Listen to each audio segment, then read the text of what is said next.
Welcome to civils only. आज के इस वीडियो में हम लोग डिस्कस करेंगे एक महत्वपूर्ण संवैधानिक पद कैग यानी भारत के नियंत्रक एवं महालेखा परीक्षक के बारे में। अभी हाल ही में कई पूर्व नौकरशाहों द्वारा स्थापित समूह कॉन्स्टिट्यूशनल कंडक्ट ग्रुप ने 86 सेवानिवृत्त नौकरशाहों द्वारा हस्ताक्षरित एक पत्र लिखा है, जिसमें राष्ट्रपति द्रौपदी मुर्मू से यह सुनिश्चित करने का आग्रह किया गया है कि भारत के नियंत्रक और महालेखा परीक्षक यानी कैग की निष्पक्षता और स्वतंत्रता से कोई समझौता न किया जाए। आइए जानते हैं परीक्षा की दृष्टि से कैग से जुड़ी महत्वपूर्ण पहलुओं के बारे में। अगर बात की जाए इसकी ऐतिहासिक पृष्ठभूमि की, तो वर्ष 1858 में अंग्रेजों ने जब ईस्ट इंडिया कंपनी से भारत का प्रशासनिक नियंत्रण अपने हाथों में लिया था, उसी वर्ष महालेखाकार का कार्यालय स्थापित किया गया था। वर्ष 1860 में सर एडवर्ड ड्रमंड को पहले ऑडिटर जनरल के रूप में नियुक्त किया गया। बाद में वर्ष 1866 में इस पद का नाम बदलकर नियंत्रक महालेखा परीक्षक और वर्ष 1884 में फिर से इसका नाम बदलकर इसे भारत का नियंत्रक और महालेखा परीक्षक कर दिया गया। भारत सरकार अधिनियम 1919 के तहत भारत के नियंत्रक और महालेखा परीक्षक पद को वैधानिक दर्जा दिया गया था और महालेखा परीक्षक को सरकारी नियंत्रण से मुक्त कर दिया गया।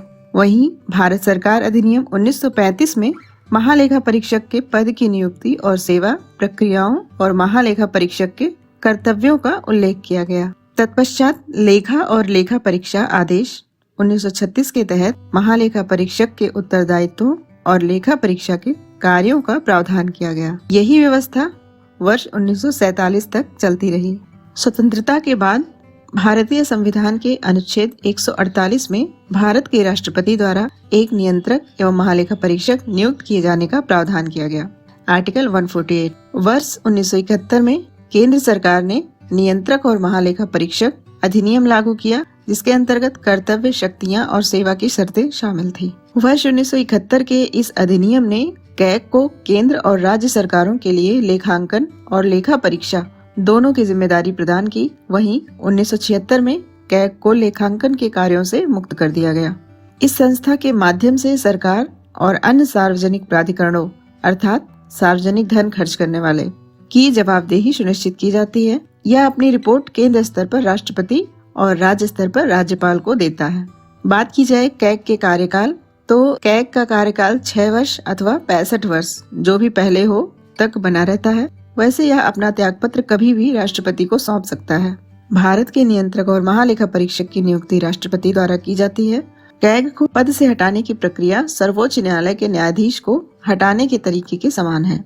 बात करें इसके वेतन और भत्ते की, तो कैग का कार्यालय का प्रशासनिक व्यय, जिसमें सभी वेतन, भत्ते और पेंशन शामिल होते हैं, भारत की संचित निधि पर भारित होते हैं, जिन पर संसद में मतदान नहीं हो सकता है। कैग की कार्य अवधि समाप्त होने के बाद भारत सरकार या राज्य सरकार के अधीन उसे किसी भी सरकारी कार्यालय में कार्य करने की अनुमति नहीं होती है। कैग की प्रशासनिक शक्तियां और भारतीय लेखा परीक्षा और लेखा विभाग में सेवारत अधिकारियों की सेवा शर्तें राष्ट्रपति द्वारा कैग से परामर्श के बाद ही निर्धारित की जाती है। बात करें कैग की शक्तियों के बारे में, तो कैग के पास निम्नलिखित शक्तियां होती हैं। पहली शक्ति होती है इसके अधीन किसी कार्यालय या संगठन के निरीक्षण करने की शक्ति। दूसरी, सभी लेन देनों की जांच और कार्यकारी से प्रश्न करने की शक्ति। थर्ड, किसी भी लेखा परीक्षित तत्व से कोई भी रिकॉर्ड, पेपर, दस्तावेज मांगने की शक्ति एवं लेखा परीक्षा की सीमा और स्वरूप पर निर्णय लेने की शक्ति। अगर बात की जाए कि कैग का क्या कार्य होता है, कैग द्वारा निम्नलिखित की लेखा परीक्षा किया जाता है और उस पर रिपोर्ट तैयार की जाती है। पहली, संघ और राज्य सरकार के कोष, समेकित निधि या संचित निधि से संबंधित सभी प्राप्तियां और इनसे किए गए व्यय के बारे में।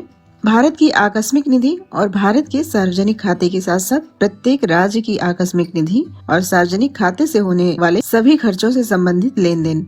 केंद्र सरकार और राज्य सरकारों के किसी भी सरकारी विभाग में रखे गए सभी व्यापार, उत्पादन, लाभ और हानि खाते, तुलन पत्र और अन्य सहायक खाते।